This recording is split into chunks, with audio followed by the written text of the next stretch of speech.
This is Mel Majoros. I am the Cancer Warrior, and this is how depression factored into my breast cancer journey.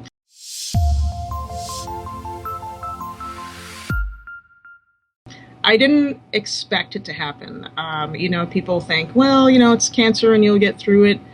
But seeing yourself go from someone who's like physically strong to just kind of not necessarily, I didn't like wilt away or anything, but you just kind of look different and you feel different. And it doesn't matter like if you live in a small town or a big city, you kind of feel a sense of isolation. And like I said before, you feel like, well, I don't want to talk to my fiance about it because he'll just say, it'll be all right, honey. And, what else is he going to say? Like, no, it's not going to be all right, which he would never say. Or calling your friends. It's like, what? She's going to talk about cancer again. And there's just the last thing I want to talk about is her hair falling out or not being able to eat. So you kind of feel in your own mind that there's nobody to talk to. So that tends to get you really depressed. And, people always say, well, call me whenever.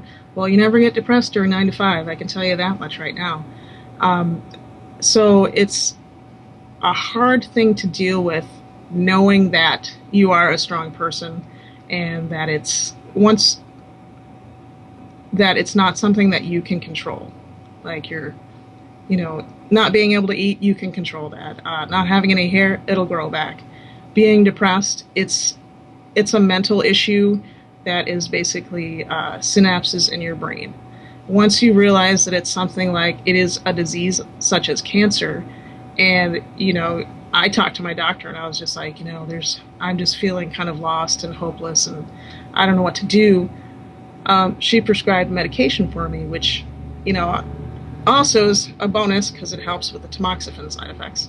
So having that, knowing that I could actually talk to somebody about it and also talk to other survivors, realizing that I wasn't the only one going through this, was also a godsend, because you just feel like, well, I don't want to tell other people that I'm feeling depressed because, I know this sounds kind of, what's the word I'm looking for? Conceited. It's like, well, I give all these other people advice. It's like they don't want to hear that I'm all sad and depressed and, that's not cool. What are they going to think of me? It's like, well, you're just like everybody else as far as being depressed and getting through this. Some people don't get depressed. I did, and it was hard to realize that, you take medication, it's a problem in your brain. It's nothing that you can change. Just be like, oh, just be happy and it'll be fine. It doesn't work that way. You can take medication, which I do. You can talk to a psychiatrist or a therapist, talk to your doctor, find somebody who will help you, and you can go from there.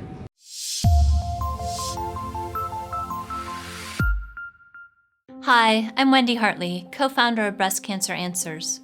Not every breast cancer patient benefits from chemotherapy. When I was diagnosed, my doctor thought I would need chemotherapy. But then I learned about the Oncotype DX test, which helps your doctor decide if chemotherapy could benefit you based on the unique biology of your tumor. My test results revealed I had a very low chance of my cancer returning, which meant I didn't need chemotherapy after all. To learn more about the Oncotype DX test, click this button here.